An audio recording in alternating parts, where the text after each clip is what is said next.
مرحبا بكم في قناتنا.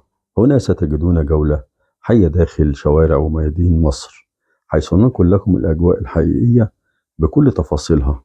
نتجول معا عبر عدسة الكاميرا لنرصد الحياة اليومية والتطورات الجديدة والمشروعات القومية التي ترسم ملامح المستقبل. انضموا إلينا في رحلة شيقة داخل المدينة، حيث تشاهدون الأماكن كما لو كنتم هناك. لا تنسوا الاشتراك وتفعيل الجرس ليصلكم كل ما هو جديد. والآن هناخدكم في جولة، وتحديدا في شارع القصر العيني. سمي شارع القصر العيني بهذا الاسم نسبة إلى شهاب الدين أحمد ابن عبد الرحيم ابن أحمد العيني، وكان يسمى سابقا شارع مصر العتيقة، وهو شارع من اتجاه واحد ويصب في ميدان التحرير، وبه العديد من المباني الحكومية مثل مجلس الوزراء ومجلس الشعب ومجلس الشورى. وشارع القصر العيني افتتح في القرن التاسع عشر، وقد أخذ الشارع اسمه من قصر العيني، أقدم مدرسة طبية، والتي أنشئت في عهد محمد علي باشا، ويرجع إلى شهاب الدين أحمد بن عبد الرحيم ابن بدر. وترجع أصول شهاب الدين إلى مدينة عنتاب، ثم عين شهاب الدين أحمد مسؤولا عن اسطبلات السلطان، ثم بنى بعدها قصرا كبيرا عرف باسم قصر العيني على النيل في القاهرة عام 1466 ميلاديا، الموافق 871 هجريا، وهو يعد قصرا عظيم يطل على النيل بالقاهرة، ويظل يتمتع بمكانة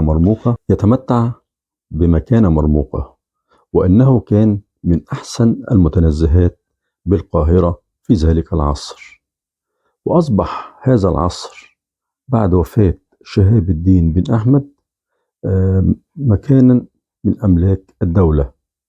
وفي عهد محمد علي تحول القصر إلى مقر للضيافة، ثم قرر محمد علي باشا نقل المستشفى العسكري من أبو زعبل إلى القصر، ومن بعدها أصبح مكان مستشفى القصر العيني حاليا. وزي ما انتم شايفين حضراتكم دلوقتي احنا ماشيين في شارع القصر العيني، ويقابلنا عدة تقاطعات، منها شارع نجيب الريحاني وشارع محمد محمود في نهاية شارع القصر العيني اللي هو بيدخلنا عند الجامعة الأمريكية. وزي ما انتم شايفين في اللوحة اللي قصادنا الإرشادية بيقول هنا شارع مجلس الشعب. وشارع القصر العيني يعتبر من أهم الشوارع الموجودة بالقاهرة، والتي لها طابع خاص لأنها بها العديد من المصالح الحكومية المهمة. ونجد على يميننا مقر لمجلس الوزراء زي ما انتم شايفين، بس هي الشجرة مدارية عليه، ده مقر مجلس الوزراء سابقا، ثم نقل إلى العاصمة الإدارية كما قلنا سابقا. ومن بعده شارع مجلس الشعب، وهيظهر معانا في الصورة على اليمين. ثم من بعد شارع مجلس الشعب هنلاقي مبنى مجلس الشورى، وقصادهم من أهم ما في هذا الشارع من علامات مميزة بنك الائتمان الزراعي، ومعروف في هذا الشارع من قديم الأزل.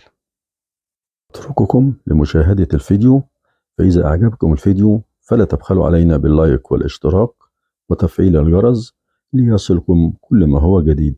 دمتم ودامت أوقاتكم بكل خير. أتمنى لكم مشاهدة طيبة. مع تحياتي.